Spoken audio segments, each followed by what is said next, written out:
Now, I am not a chef, but I am a nutritionist. And so with my clients, even if we're not going to be cooking super fancy Instagrammable meals, I do want people to cook healthy in an easy way. And so sometimes my food doesn't look so pretty, and that's okay with me. More importantly, is that I'm including all the vitamins, the minerals, the healthy foods, the things that our body really needs to have energy and feel vibrant and really feel our best. And one of the ways that we can do this easily is by keeping a well-stocked pantry.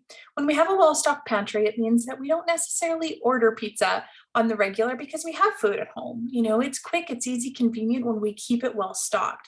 When our kitchen and our pantry is depleted and there's just nothing really there, then we might be more inclined to order out.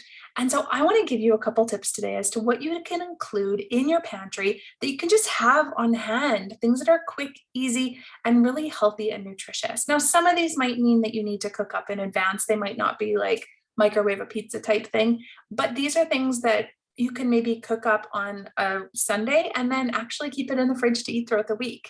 Or maybe these are things that you can cook up some and have some at lunch and at dinner. There's different ways that you can use all of these foods. So I want to run over a couple of the things. Now dive into the blog to get the full list, but just so that you can get an idea as to what I'm referring to.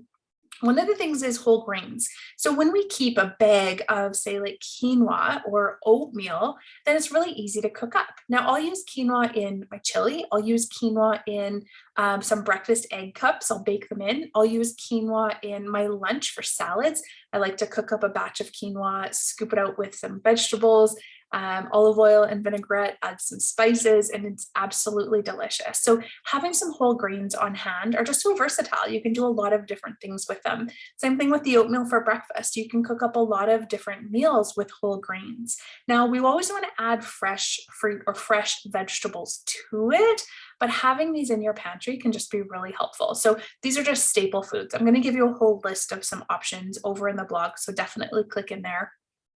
The next thing that I want to talk about are legumes, beans, black beans, red beans, kidney beans, whatever kind of beans you like, it's really handy to have on hand. So whether you like buying like a dry bag of beans and you're going to cook them up from scratch, I love to do that with beans once a week. I make a big batch.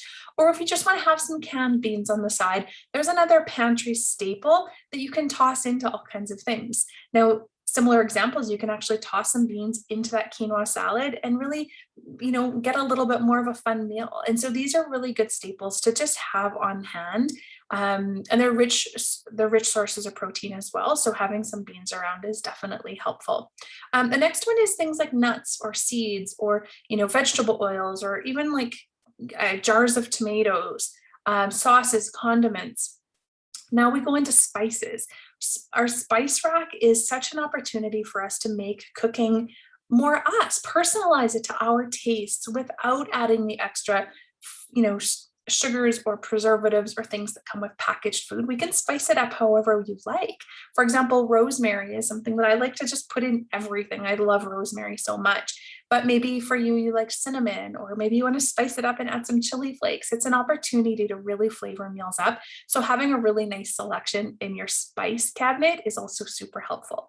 So let me know what you like to keep in your pantry. Some dried foods, some canned foods, some spiced foods, that when your groceries are running low, you can still throw a healthy meal together. I'm going to pop the link here with my over to the blog where you can get a little bit more information from me on this, but please share below. What do you like to keep in your pantry? I would love to hear.